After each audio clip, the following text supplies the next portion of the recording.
Líderes europeus, em conjunto com a Ucrânia, mandam uma carta reclamando da cúpula entre Trump e Putin que vai ser realizada no Alasca na sexta-feira para realizar a paz da Ucrânia. Exigem maior presença e colocam uma lista de condições. Será que ela vai ser respeitada? Vai lembrar, galera, que a Casa Branca destaca que talvez a cúpula bilateral tenha a presença de um terceiro elemento, que seria o Zelensky. Falar também sobre a crise, a emergência silenciosa no Japão.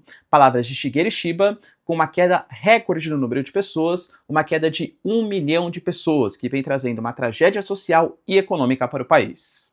Falar um pouquinho também sobre a ligação entre Lula e Putin, o que será que foi discutido entre o líder brasileiro e líder russo, e também uma possível rebelião no exército de Israel. Os reservistas estão reclamando, o líder do exército também, e a gente pode ter o marco histórico, onde o líder ou o exército se rebela contra as ações de Benjamin Netanyahu, primeiro-ministro do país. Para finalizar, pessoal, falar também sobre a disposição dos britânicos que fazem uma proposta de paz na Palestina, será que dessa vez vai dar certo? E também um acordo histórico entre Trump, Pashinyan e Aliyev, ou seja, Armênia e Azerbaijão, mas, sempre tem um mas, né? Que pode estar ameaçado tanto pelos iranianos, que não aceitam entender exatamente por quê, como também pelos russos. Se vocês querem entender um pouco mais sobre esses assuntos, e muito mais também sobre geografia, geopolítica, atualidades, política, polêmicas, enfim. Tudo para você se manter sempre bem atualizado. Já se inscreve no canal, deixa seu like e compartilha esse vídeo, que o professor Ricardo conta muito com a sua ajuda. Belezinha? Pessoal, presta atenção, hein? Que a Nomad, que é a maior e melhor conta internacional do Brasil, aceita e usada por mais de 3 milhões de usuários, inclusive eu, tá? Esse aqui que vos fala, tá oferecendo para você uma proposta única. Estou falando de utilização do cupom RICARDO15, você já tem a Nomad, que tem as melhores taxas ali para conversão cambial. Cara, a gente está falando de mais de 3 milhões de usuários que usam e aprovam, inclusive eu sou um deles, né, como eu trouxe para vocês. E, utilizando o cupom RICARDO15, você tem 15 centavos de desconto por dólar convertido. Cara, isso é muito baixo, tá? Uma oferta, assim, sensacional para vocês. Claro que não é recomendação de investimentos, mas quando a gente percebe o valor do dólar em relação ao passado histórico, uma queda aí 5,40, 5,43, eu geralmente aproveito para montar minhas posições, claro, né? Além disso, a Nomad, ela aceita em mais de 180 países. Para mim faz muito mais sentido antecipar a compra de dólares do que contar com a sorte de usar cartão de crédito nas suas viagens internacionais. Além do que, você pode ter acesso com a Nomad ao cartão Nomad Explore, que te dá a possibilidade de cashback dolarizado a partir das suas utilizações. Então paga ali conta de luz, conta de água, tal, restaurante. Você vai ganhando cashback em dólar. Acho super interessante, além de ter uma série de benefícios, como pontos que não expiram para trocar por produtos, serviços, acesso ao Nomad Lounge e outras coisas que a Visa e a Nomad te oferecem. Então, ó, link na descrição, QR Code na tela para vocês, cupom RICARDO15 e tem acesso a 15 centavos de desconto por dólar convertido, somado às melhores taxas, somado ao momento que eu particularmente acho interessante, hein, galera? Belezinha? Então, bora lá pro vídeo, ó. Como eu trouxe para vocês na introdução, tivemos notícias importantes relacionadas ao encontro um encontro bilateral que vai ser realizado na sexta-feira no Alasca, questão super estratégica. O Alasca era território russo, agora território americano, foi vendido ali pelos russos, né, no final do século XIX, e é a primeira vez que um líder russo faz uma visita oficial à região do Alasca. Essa cúpula, ela foi precedida de uma reunião entre o Steve Witkoff, que é o representante dos Estados Unidos, com Putin, uma reunião de 3 horas, onde a mídia está colocando coisas importantes, hein? O Putin, ele falou que ele aceita, numa primeira fase, um cessar-fogo de tudo, tá? Aéreo, terrestre, marítimo, cessar-fogo em todas as frentes, desde que haja o reconhecimento que Lugansk e Donetsk são territórios russos. E por que eu falo que isso é importante? Porque aparentemente o Trump aceitou isso. Convenhamos, se ele aceitou fazer uma reunião sabendo que essas são as condições do Putin, é porque algum tipo de questão já está meio que pré-definida, pelo menos entre os dois líderes. Além disso, o próprio Trump ele falou publicamente que essa visita, essa negociação, ela vai ser boa, segundo ele, né, claro, para os dois lados, e que a Rússia vai ter que aceitar ceder um pouco, e sim, a Ucrânia vai ter que aceitar ceder territórios. Só que essa reunião ela foi muito criticada pelo Zelensky, alegando que é um território Alasca que não tem nada a ver com conflito, que está distante, que envolve só... Cara, poxa, um território que era russo, hoje é dos Estados Unidos, claramente é muito simbólico que vai ser o encontro dos dois ali, né? Então, está muito distante do conflito e não envolve pessoas ou líderes importantes, como, por exemplo, a própria Ucrânia. A Casa Branca já desmentiu essa posição, a gente teve pronunciamento relacionado à possível presença do Zelensky também. O que o Trump quer é que haja uma reunião prévia entre Trump e Putin, mas que posteriormente pode ser um encontro também trilateral, inclusive, talvez não na sexta-feira, mas talvez no sábado, prolongar, enfim, um dia, né? Mas que o Zelensky possa participar, aí com negociações diretas entre Putin, Zelensky e Trump, mas acho que líderes europeus não. E até por isso os líderes europeus se preocuparam e fizeram uma cúpula, fizeram uma reunião, como eu trouxe para vocês que ia acontecer, e definiram, tá? Temos as nossas exigências. Eles mandaram uma carta, e estamos falando assim de lideranças como Macron, Meloni, Merz, né, o da Alemanha, o Donald Tusk, o Keir Starmer, Ursula von der Leyen, o Alexander Stubb, que é hoje o chefe de governo da Finlândia. Todos eles, galera, deixando claro que o caminho para a paz na Ucrânia não pode ser decidido pelos Estados Unidos e pela Rússia, mas também pela Ucrânia e pelos europeus. Segundo a carta, hein? As negociações significativas só podem ocorrer no contexto de um cessar-fogo ou redução das hostilidades. Reiteramos que a invasão não provocada e ilegal da Ucrânia pela Rússia é uma violação da Carta da ONU, da Ata Final de Helsinki, do Memorando de Budapeste e dos compromissos russos. Sublinhamos o nosso compromisso inabalável com a soberania, a independência e a integridade territorial da Ucrânia. Além de tudo, eles colocam que a possibilidade de paz não pode afastar a ideia de medidas restritivas contra a Rússia, ou seja, as sanções devem continuar a ser aplicadas, e também não afasta a ideia de que a Ucrânia deve continuar recebendo equipamentos, armamentos ali dos europeus. Tem que continuar o apoio econômico, tem que continuar as medidas restritivas à Rússia. Ou seja, vocês percebem que aparentemente é uma divisão aqui de papéis, né? É uma divisão de pensamentos. O Trump está disposto a fazer um encontro e aceitar as condições russas, pelo menos, né, de que Donbass, ou seja, Lugansk e Donetsk, fique como território russo, e obrigar o Zelensky também a assinar algum tipo de acordo nesse sentido. A Europa parece inabalável e fala que não aceita essas propostas, ou pelo menos grande parte dos líderes. Porque quando você pega, por exemplo, o Robert Fico, que é o chefe de governo da Eslováquia, a gente fala hoje, né, principalmente do Viktor Orbán e do Robert Fico, eles são considerados patinhos feios ali, né, da União Europeia, da OTAN, porque tem pensamentos um pouco diferentes do que é o pensamento que predomina nessas duas instituições. Ele falou, né, não importa se elefantes lutam ou fazem relações sexuais, enfim, né, a grama sofre. O que ele tá falando? Olha, Ucrânia, sinto muito, você é a grama, tá? Você pode tentar dar pitaco, fazer interferências, mas quem vai decidir o futuro do seu território são os elefantes. Ou seja, os Estados Unidos e os russos. A Ucrânia, óbvio, que não gostou dessas declarações, né, de falar que elefantes vão ter relações, enfim, né, em cima da grama, que é a própria Ucrânia, mas foi uma metáfora aí, né, utilizada pelo Robert Fico para falar sobre a questão da disputa territorial entre Rússia e Ucrânia. Lembrando, galera, que isso é um ponto importante, tá? O Trump, aparentemente, ele considera que ele tem muito mais poder do que os europeus e do que a própria Ucrânia. Em que sentido, né? Quando a gente fala, por exemplo, com o Trump dizendo que a OTAN faz tudo o que ele quer, ele falou isso publicamente. Quando o Trump, por exemplo, ameaçou colocar taxas de 30% e obrigou os europeus a assinarem um acordo comercial, que eu considero pelo menos, hein, galera, humilhante, no sentido que reduziu-se as taxas para 15%, mas abriu o mercado para produtos americanos que os Estados Unidos consideravam convenientes, a União Europeia se comprometeu a investir na casa de centenas de bilhões de dólares nos Estados Unidos e, além de tudo, a obrigatoriedade de compra de gás GNL, né? Um combustível exportado pelos Estados Unidos, que estaria muito mais caro do que compras alternativas. Na minha concepção, foi a Ursula von der Leyen, a União Europeia, baixando a cabeça para os interesses americanos, em nome de melhor ter acesso, né, ao mercado americano do que não ter acesso a nada. Poxa, para uma União Europeia que é composta, né, por 27 membros, países importantes como a Alemanha, como França, como Itália, até trouxe, galera, que existiam movimentos de resistência contra essa ideia, tá? Talvez a Europa esteja querendo se consolidar com uma importante liderança geopolítica e o Trump não concorde muito com isso.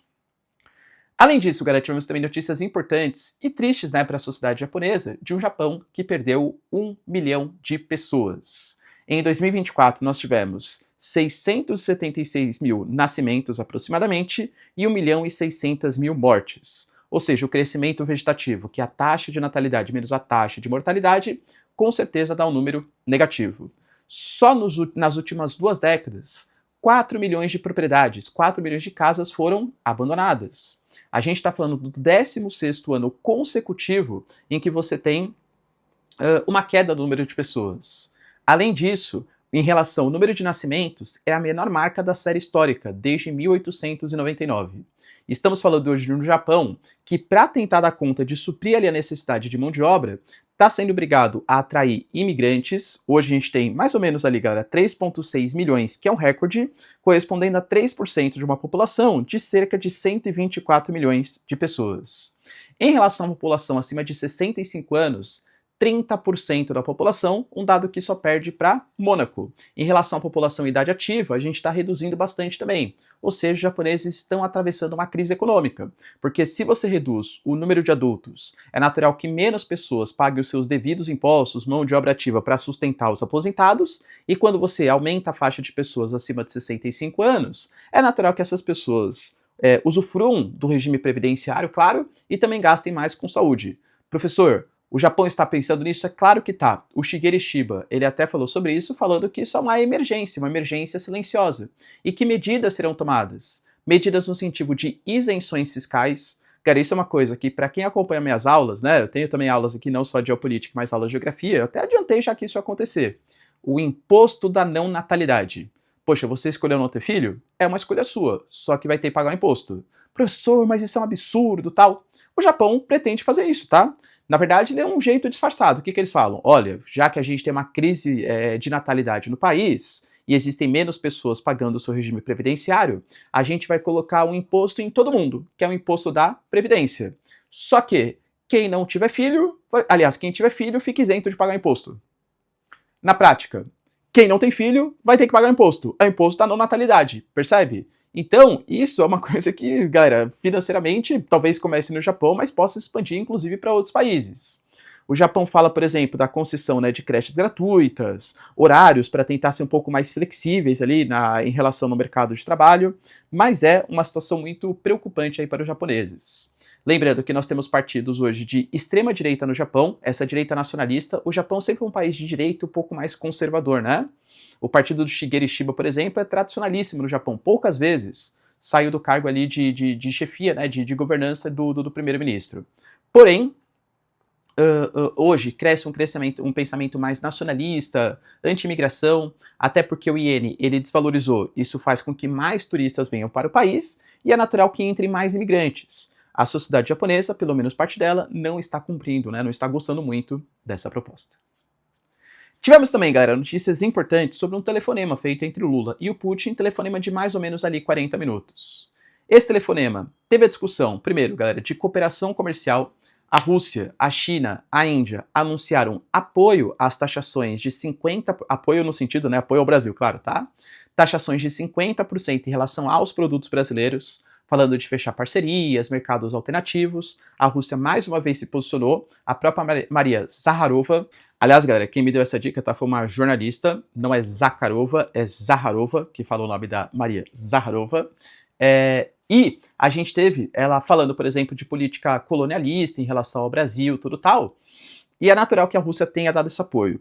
Falou também, galera, dos BRICS, que foi uma ótima cúpula dos BRICS que o Brasil sediou, e falou sobre a possibilidade de paz. O próprio Lula colocou, né, que o Brasil quer contribuir para a solução pacífica e baseada no diálogo, que o Brasil vai ajudar no que for necessário, inclusive no âmbito do Grupo de Amigos pela Paz, que é o grupo feito por China e Brasil, que, galera, convenhamos, ninguém tá ligando muito mais, tá? Mas o Brasil falou que se dispõe, que ele apoia enfim, né, talvez negociar junto aos países do sul global algum tipo de possibilidade de paz. Não acho que o Brasil vai ser muito significativo para as negociações que devem ser resolvidas entre Estados Unidos, Rússia e a Ucrânia e alguns líderes europeus. A gente teve também, galera, notícias importantes que eu já tinha trazido para vocês e foi reforçado hoje pela RFI, uma mídia super importante aí, colocando que há sim possibilidade de rebelia do exército israelense. Em que sentido, professor? A gente tem hoje uma proposta de Israel, que foi decidida pelo Gabinete de Segurança, de não é anexar a palavra que eles falam, mas sim ocupar. Anexar, eles falam que não é, porque a ideia não é tomar todo o território da faixa de Gaza, e na verdade só fazer uma faixa de segurança, uma zona ali de segurança entre a faixa de Gaza e Israel. Só que vai ter que fazer uma ocupação integral do território, sabe-se lá quando vai sair, é uma ocupação militar de Israel.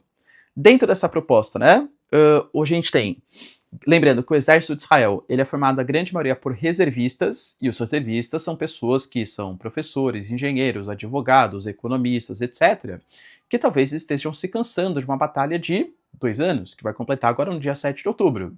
Além disso, isso traz impactos às famílias dos reservistas que estão lutando no campo de batalha. Isso traz impactos econômicos, porque o cara não está trabalhando, o cara está prestando. Claro que ser militar é um trabalho, né? Mas não está trabalhando no sentido assim de gerar valor na área que o cara tem de formação, economista, um advogado, engenheiro e por aí vai. Ou seja, isso está trazendo prejuízos sociais, econômicos e até mesmo um cansaço.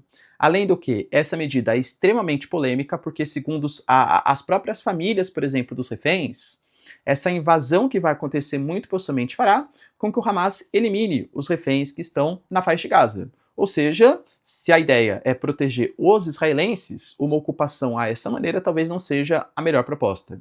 O próprio chefe Eyal Zamir colocou que a opção que Israel está fazendo é uma armadilha estratégica, porque não sabe-se quanto tempo as tropas estarão lá, isso pode trazer um caos social ainda maior da faixa de Gaza, fora a possibilidade de uma série de perdas de vidas de soldados israelenses que deveriam ser preservados pelo Estado de Israel. Estamos falando de reservistas movimentando ou criando ali grupos de condenação às atitudes do Benjamin Netanyahu. Vocês entendem o quão perigoso isso? Para o governo Benjamin Netanyahu, estamos falando de militares. Militar não pode ser um poder político, porque os militares têm o uso da força e não foram eleitos para cargos políticos. A não ser que o cara se candidate, aí, claro, né? Os militares eles devem se responder somente ao poder executivo. Se nós temos hoje militares se rebelando, falando que é atitude errada, e não é só gente, né, só reservista, estamos falando dos chefes do exército, criticando a postura do Benjamin Netanyahu, isso dá um grau, para vocês, dá uma noção da insatisfação do exército frente à postura de Benjamin Netanyahu. Além disso, galera, tivemos também o New York Times colocando que durante 6 meses o Reino Unido, a partir do conselheiro de segurança ali, do Keir Starmer, que é o Jonathan Powell, desenvolveu a sua proposta para a paz na Palestina. E aí, cara, eu, sempre fico um pouco receoso, vamos colocar assim, porque é um problema extremamente complexo. Para um país pensar durante 6 meses, apresentar uma proposta que seja uma grande inovação, difícil, né? Mas vamos lá.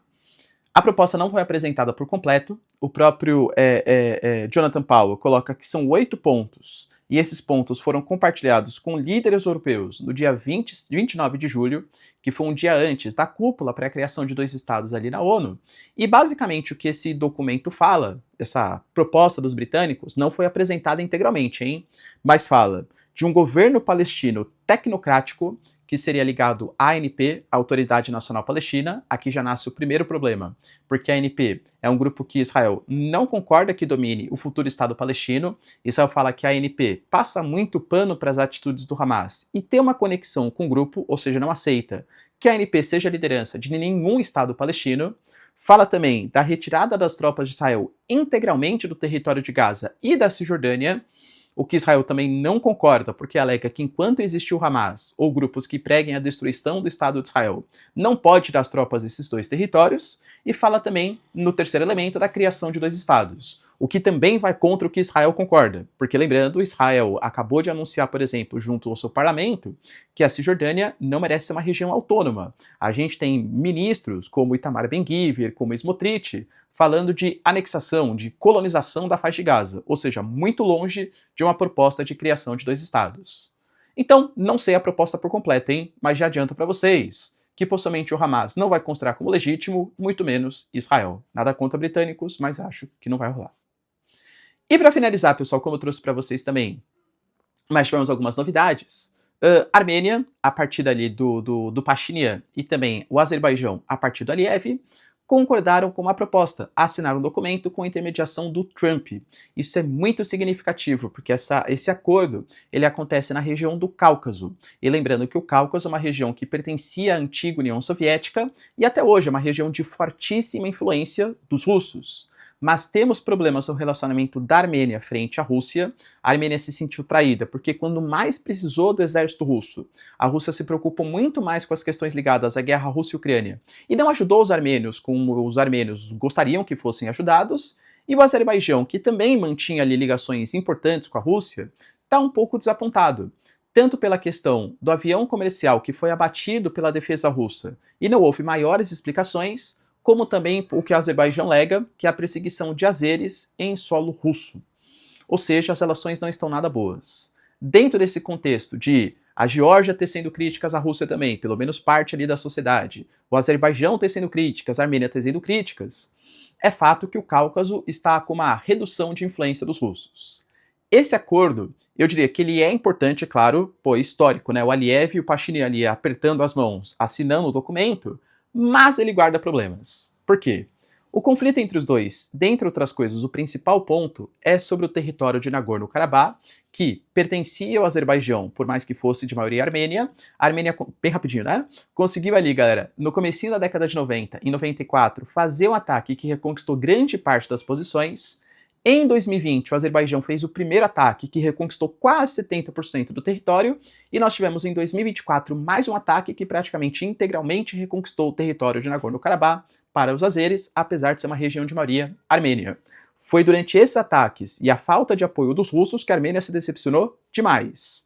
Esse acordo, por mais que ele seja de novo histórico, ele não fala, por exemplo, o Azerbaijão queria que a Armênia retirasse qualquer tipo de citação da sua constituição que o território de Nagorno-Karabakh deveria pertencer à Armênia. A Armênia não retirou. A gente teve, durante os conflitos de 2020 e 2024, mais de 100 mil armênios que sofreram ou foram expulsos ali das suas terras. E aí, tem algum tipo de resolução? Então, assim, eu diria que ameniza o problema momentaneamente, mas a tendência é que no futuro tenhamos maiores problemas. Até porque, vamos lá, quando a gente pega, foi criado a ideia, tá? Até de uma comunicação entre territórios azeres, que vai conectar, a partir de uma rota de 43 quilômetros, o território de Nakhchivan ao restante do território do Azerbaijão. Essa rota foi nomeada de Rota Trump para a Prosperidade e Paz. Um pouco egocêntrico, talvez, mas o Aliyev concordou, até indicou, por exemplo, o Trump pro Nobel da Paz também, tá? Qual que é a questão? Essa rota faz fronteira com o Irã. Então a gente vai ter uma rota criada pelo Trump, com mediação do Trump, ou dos Estados Unidos, claro, né? Talvez com trabalhadores americanos. Nesse contexto, o Irã já falou que não aceita. Não autorizamos a criação de uma rota que fique na fronteira do Irã. Pô, cara, com certeza não ia aceitar de jeito nenhum. Outro ponto, a Rússia vai aceitar quieta isso. Como eu falei para vocês, o conflito está amenizado, mas ele não está finalizado. Há o medo que a Rússia financie grupos separatistas, movimentos ali, para que as tensões possam aumentar. Coisa que eu vejo, tá? Dificilmente a Rússia vai aceitar calada essa redução da influência numa região tão importante, que é um bolsão de gás, um nó geográfico, como a região do Cáucaso, e o Irã também não concorda com a atuação tão forte dos Estados Unidos na região. Ou seja, talvez o conflito Armênia e Azerbaijão não tenha acabado. Beleza, pessoal? Deu para entender os principais acontecimentos? Se vocês curtiram o vídeo, então, já deixa o like, se inscreve no canal. Tamo junto, beijos, abraços e tchau, tchau.